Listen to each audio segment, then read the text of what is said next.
Welcome back, Zoo Crew. Today we're talking about business, marketing, Osira, and these kind of things. Before we can really dive into what I'm building, we got to discuss what the heck is business, right? It's pretty simple, it's pretty straightforward, right? Business is literally just the art of creating money out of thin air. And there's two ways to do this. The first way is you sell a product.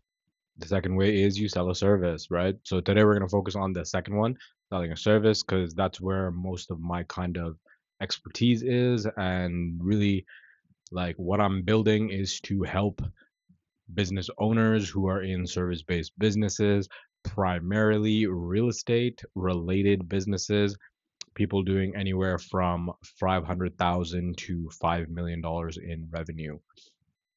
So plumbers, HVAC, electricians, real estate brokers, mortgage brokers, etc. Right? So I guess let's start with why, right? So a lot of people who are in business, they get into business for a few of the same reasons, right? They want to have time freedom, they want to have location freedom, and of course they want to have income freedom, right?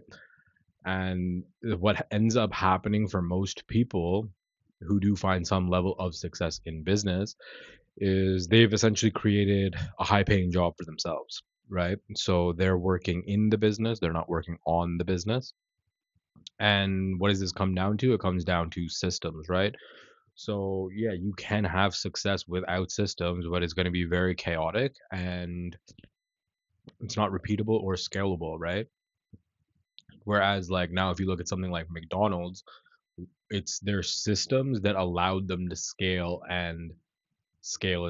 right? Because the whole process becomes repeatable. It's the system, right? And this is the same thing in real life. Like when you build a system for your life, like an operating system you could consider for your life, you're going to have the same results, right? The results become repeatable.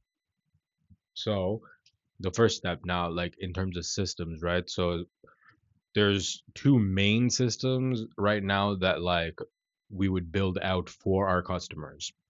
The first is a marketing system, and the second is a sales system, right? So let's talk about marketing systems. Everybody and their like mom or like whatever knows about marketing at this point, like online marketing, digital marketing, right? But they do it in a way that isn't effective, right? When everybody's doing the same thing, you got to find a way to make your cut through the noise, right? So let's say I'm a realtor. Now I'm running Facebook ads, right? Actually, let's pause here for a second. Let's say I'm a realtor, right? Most people are so hung up on like building a personal brand that they kind of lost sight of the fact that they were supposed to be building a business, right? And then they get sucked into this whole game of like becoming an influencer and like dancing on TikTok or whatever, following trends and stuff that doesn't pay the bills, stuff that doesn't generate income, right? And then so let's say for me, if I'm a realtor, like I'm not gonna waste my time making content, or at least not the kind of content everybody's making, right?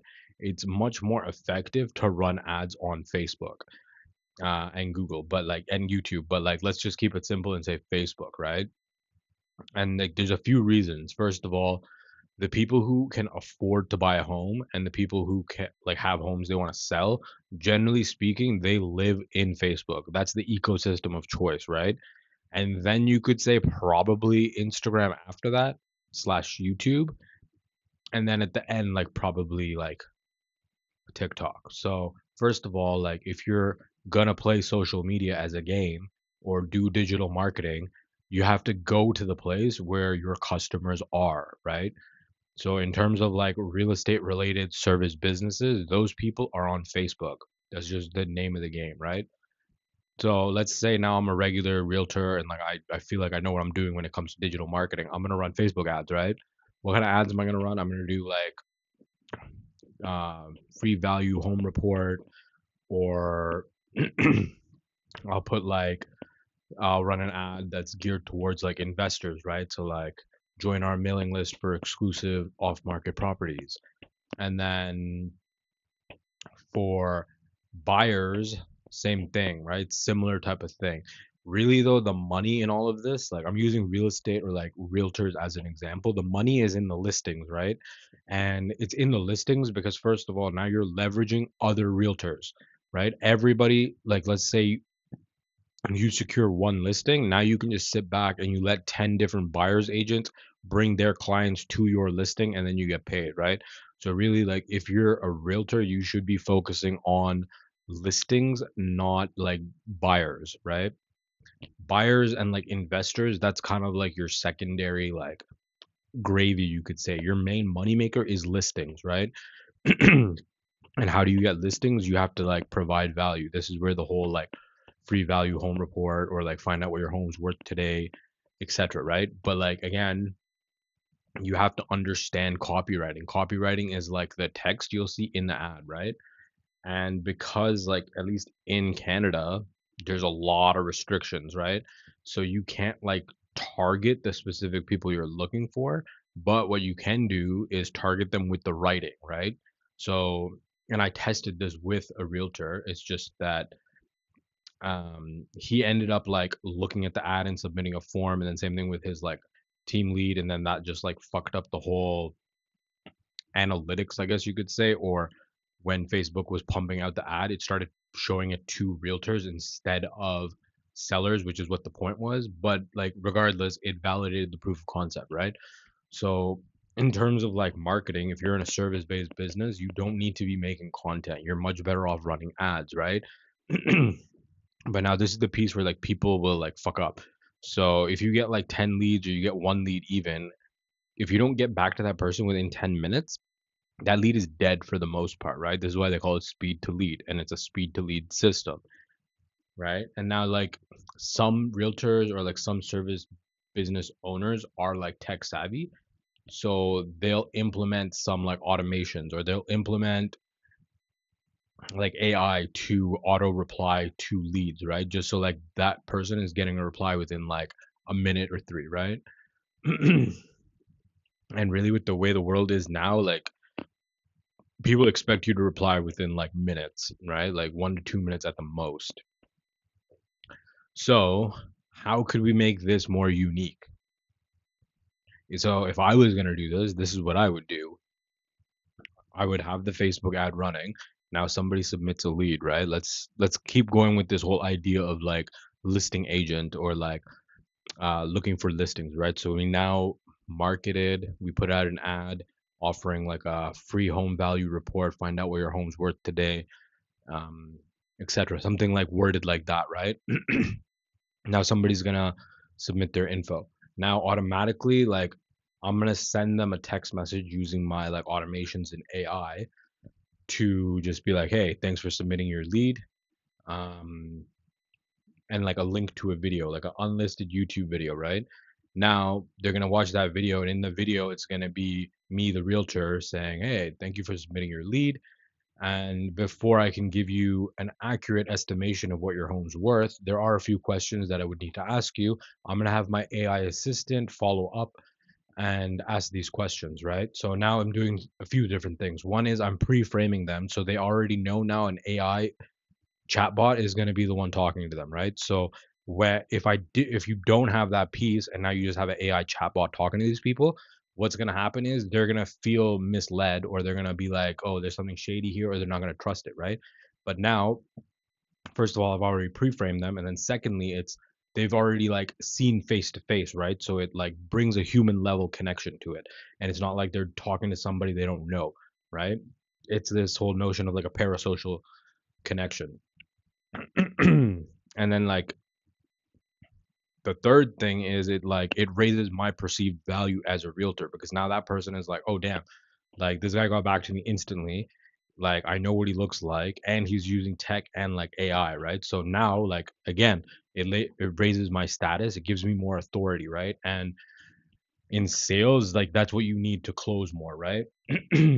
So this is what I mean, right? Anybody can like figure out like, oh yeah, I'm gonna run Facebook ads, but it's like, how are you maximizing the results from those ads, right? Sure, like you're gonna spend 300, $500,000 on ads, but if you're not able to like nurture those leads and then close them, it was all a waste, right?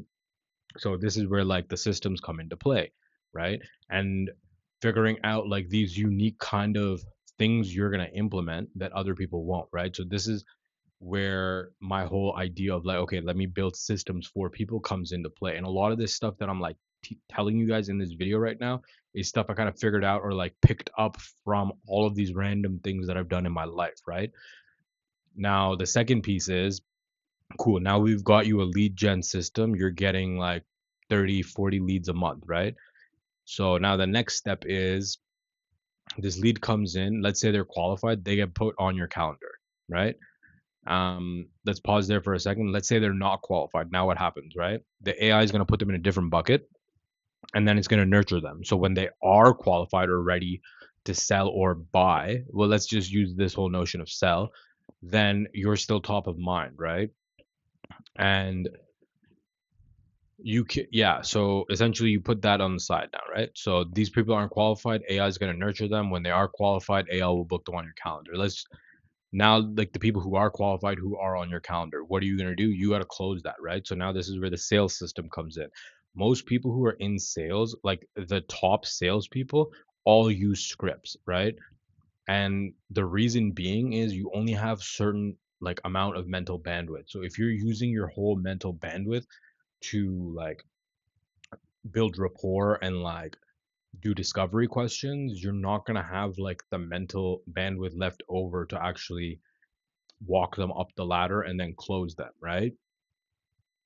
So, and this is the thing, right? Like, you don't have to be generic. It's like you set your script, you memorize the script, and then you'll get to a point where like you can freestyle off the script, right? And really, like in sales, like there's four main archetypes for people.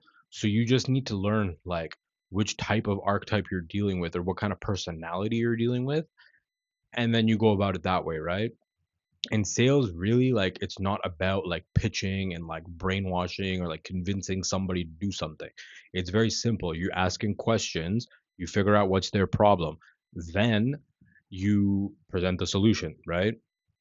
Like the the proper way to go about this is you create more levels in it, right? 7 level selling. Shout out Damon, shout out Stefan. So what you're going to do is you're going to ask questions, you're going to find their pain points, you're going to poke on that pain point, you're going to get their emotional trigger, and then you're going to offer them the solution. And then you're not going to offer them the solution, you're going to present the solution. So now what's going to happen? They're going to qualify to you because now they're like, okay, I have this problem. Oh, this guy has the answer. Well, I need to work with this person to get that solution, right? And it flips the script. Most people when they're like pitching, they're trying to qualify themselves to the client. Really, you should do the opposite, right? You have the solution, they have the problem. So it's not even like you're doing anything unethical. It's you're solving their problem, and it's just that people are afraid to like take action. People are afraid to take risk, right? So you kind of have to like lead them to where they want to go, you know? So yeah, that's like the second piece when it comes to systems is like the sales system. So it's like, okay, cool. First, let me build you a marketing system and then let me build you a sales system, right? When you have these two systems running in tandem, you're going to be successful.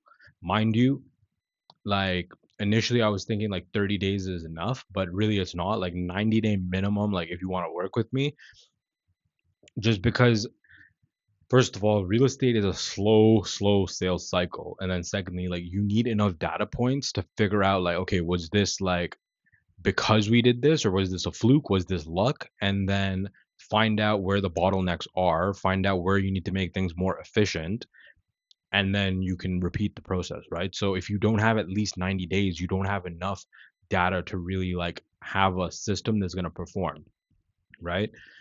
And yeah, I mean, the other piece of this is like the whole AI thing. And I think people are just like anti AI because, oh, we're going to lose jobs. AI is going to steal jobs. And it's like, yo, chill. That's not the case. AI just makes people more efficient and AI democratized skills, right? Before, if you wanted to like code a website, you literally had to learn how to code. Like, and that's a skill, right? Now, you really don't. And like for any of these kind of things, you don't need to be like a master or like an expert level anymore, you know? Like you can get away with just having a basic understanding of something and then using AI to kind of implement it, right? And if you think about it, it's like back in the day when you would get gas, you would pull up to a gas station, there'd be somebody standing outside the pump pumping your gas, right? Now, do you ever see that? No. You go, you tap your card, you tap your phone, you fill your gas, and you leave, right? So technology frees people from like menial labor jobs and allows them to pursue creative endeavors, right? And like creative things, arts, these are the things that create culture, and culture is what propels society forward, right?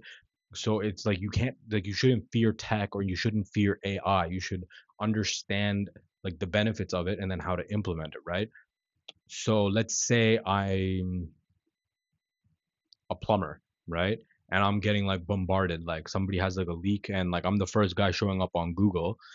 And if I'm at a job, I'm not going to pick up the phone, right? So if I don't pick up the phone and that person has an emergency, what are they going to do? They're going to call the next guy and then go down the list until somebody helps them, right?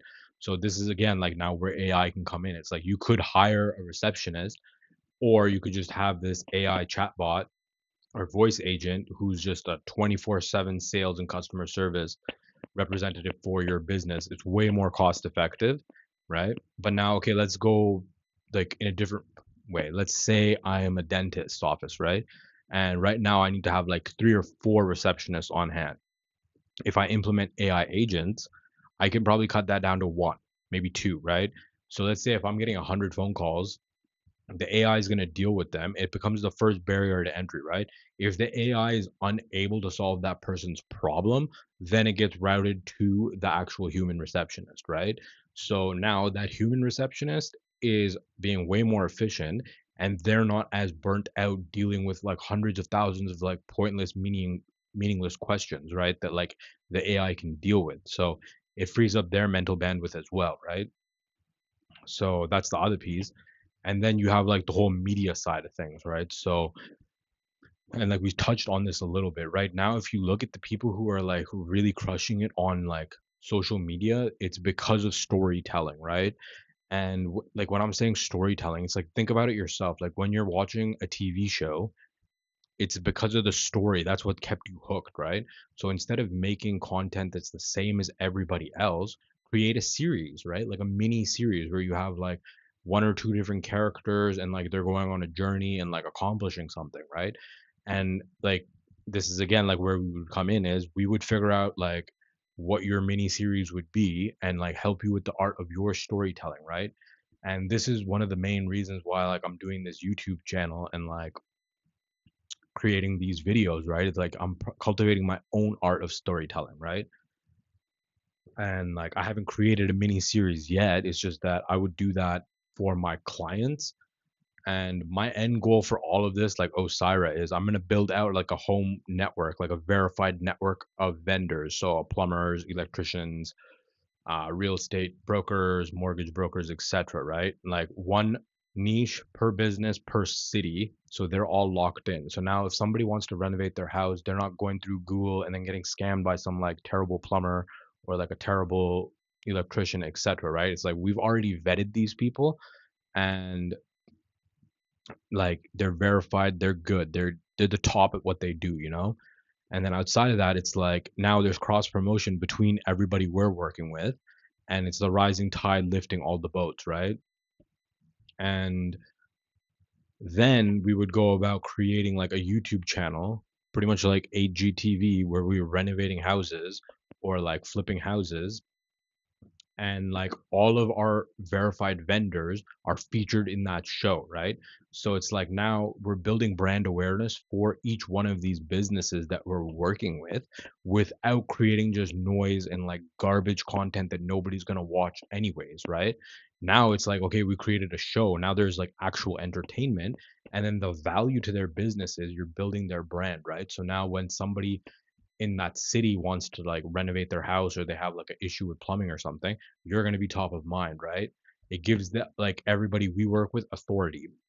And like this is the thing, most people who are like in this space, like there's nobody really doing what I'm trying to do. But let's just use marketing agencies as an example, right? They don't care if you succeed. They only care about making money. So whether you get results or not, at the end of the day, as long as they're collecting their fees, that's what matters to them, right?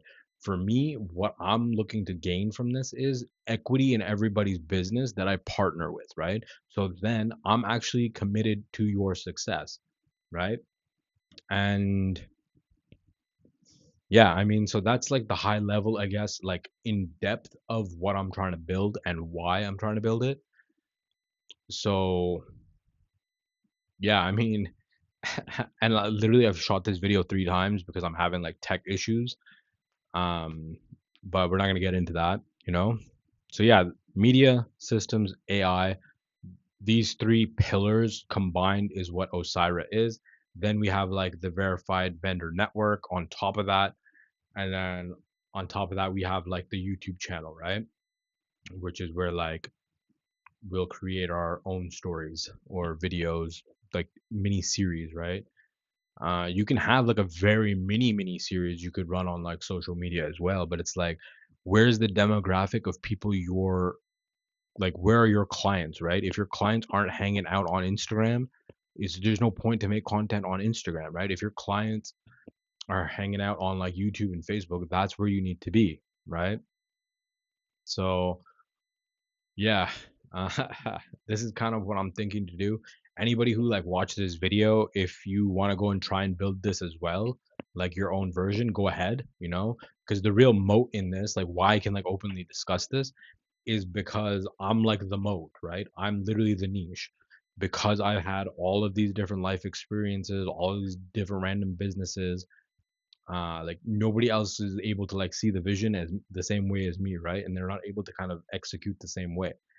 Mind you, okay, yeah, sure, I've tried like maybe 15 different businesses and like none of them went anywhere. That's why this time, like, inshallah, this is going to be like the accumulation of everything I've gone through finally fucking coming into play, right? And like the few people I have like showed the white paper to and like discussed this with have been like, oh yeah, this seems like it'll work, you know?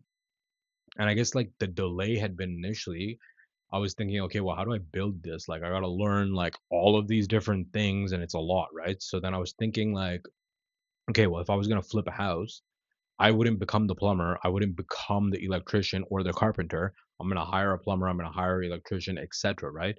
So, okay, then my game plan was let me hire like people to build out all of these things that I need. Right. And then it came down to like money. Like, I can't go to the bank and be like, yo, loan me 50K so I can like hire people to build this because there's no actual income coming in. Right. So it's just a huge risk for them. They would never do that. So then it's like, okay, well, now I got to pivot again. So then I pivoted and thinking, okay, well, now I'm going to do like smart websites. So I'll charge people $1,000. You get a website. And then on that website, we put an AI chatbot. So somebody can come type their questions. And then we also give them a voice agent, right? So now it's a phone number. Somebody can call and like you're talking to somebody, or they think they're talking to somebody. Really, it's AI, right? And this is like a 24/7 sales and like staff, customer service staff you have running your business for you, right? So it would be like $1,000 for the website, $200 a month for the AI. And like the reason it was like you in business, you either play at the top level, so like you charge a lot of money to a handful of people, or you play at the bottom where you just sell a very cheap product to everybody, right? So it's like this is kind of what I was thinking, but it didn't feel right, you know? And then yeah, now I'm at a point where it's like I've pivoted again. So it's like, okay, let me pick one person, maybe 3 people at the most that I'm gonna work with one on one. And it's like, okay, I will charge like 25K, let's say, for anywhere from like 3 to 6 months of my time. And like one on one, I build out the sales system, I build out the marketing system, I help them create their media story, and then again like you get all of like the AI and the dashboard and the app as well, right? So it's like as much as I'm like doing like growth consulting, business consulting, like it's also like software as a service, right? So everyone we work with, you get like access to our app. And then in there now you're not juggling like 10, 20 different softwares. You're not dealing with like, okay, well, I gotta go my Facebook ads here and now I have like Google Calendar for this and like things getting lost in between, right? You log in, everything's there, everything like one place, right? You can see your appointments coming up, you can see how many deals you've closed, how much income you're making, like go through your contacts, etc., you know? Um, So yeah, it's and but then and again, like I explained, like why it has to be like at least 3 months, and then my thought process was like really like to build this and like for somebody to get the benefit, like the full benefit from this, they need access to me one on one. They need access to my network. They need access to yeah, really me and my network and just like my experience in life, right? So that's why I'm like, okay, well, I would have to charge enough that it's like worth my time to build this for somebody.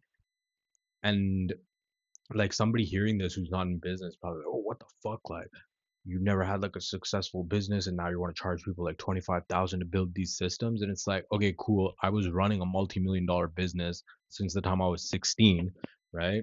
And then again, like while I was at Black Card, like the reason we were the number one training company in the country was because of the systems, right? So it's like, sure, maybe on my own I haven't built anything that like stood the test of time, but every single idea I've had ended up being valid. And a lot of these things, it's like I was way too early to the trend, right? Or like I literally created a trend. So that's like part of it. And then the other piece is like somebody who actually understands business understands that like business is not about saving money, and like you don't have like you shouldn't be afraid to like invest in your business or spend, right? So if I work a job and I make 100K, I'm going to pay tax on 100K. If I own a business and I make 500K and now I spend like 250K, or let's say I spend 400K, I created jobs, so I hired staff, I bought new equipment, I bought new software, right? I made my employees more efficient. Now I'm paying tax on what's the balance, right? So let's say I made 500K, I spent 400K to like as an investment, and now I'm paying tax on 100K, right? The government wants you to invest your money. They want you to build your business. They want you to hire people, create jobs, right? The government is not in the business of creating jobs. The government is not in the business of creating housing. The government is not in the business of anything other than maintaining and gaining power, right? They don't care about you. They don't care about me, right? So again, like the whole point being, you like people who fit in this category of like they're making between 500,000 to 5 million a year in revenue are willing to spend money to become more efficient, to become the CEO of their life, to have time freedom, location freedom, income freedom, right? So yeah, it's like this is not for everyone, at least not right now. Like maybe I'll get to a point where I can have a watered down version that can be for everyone, but at this point, it's not for everyone. This is who it's for, you know? And because these are the only people who are going to understand and see the value and actually be able to like rise to the occasion, right? Most people, like, even if I was to help them build this, they wouldn't be able to sustain it, or they wouldn't see the value in it, or they'd be like trying to like do it their own way, where it's like, again, coming back to this whole notion of like flipping a house. Like, I'm not going to become an electrician, so I'm not going to like micromanage the electrician and be like, no, you should do it like this, you should do it like this. It's like, I'm paying the expert, let the fucking expert do what they're good at, you know? So yeah, I mean, so people who aren't in business, like this is all probably sounds crazy, but like anybody who's actually in business, like this is gonna resonate and make sense to you, right? So yeah, and I mean, look, this is the third time I've shot this video, so I've gotten better at like explaining what I'm trying to explain. But it is like 9 o'clock and I still have to finish dinner. I have to post this video to YouTube so my AI can like start clipping it and scheduling the clips. And yeah, I mean, what a day, what a life. It's day 20 of 90. I'm very much excited to see where I end up in 90 days, you know? Mind you, last night was fucking rough for me. This morning was also very rough for me. Maybe we'll go into that in a different day, you know? But I guess, okay, let's end it on this. In these moments where it's like I'm feeling anxious, something I've realized is it's like a lot to do with breathing, right? So if I'm like sitting and I'm like do it yourself, right? Take a bunch of short breaths, like you're gonna feel anxious, you're gonna feel on edge. And then like if you sit and relax and you take a bunch of long, deep breaths, like you're gonna calm down, right? And this is why I think a lot of people smoke and they don't even realize it, right? And this is something Jan, like the life coach, told me, where she was like, if you think about it, right, when you're smoking, what are you doing? You're removing yourself from an environment. You're going outside, you're in the sun, you're in the fresh air. Now you're taking these deep, long breaths. So what are you doing? You're literally meditating and removing yourself from an environment, right? So, yeah, I realize that doesn't really have anything to do with business other than the fact that business is very stressful, so you have to learn how to manage your stress and emotions. But yeah, Zoo Crew, that's day 20. Peace out. We'll see you tomorrow.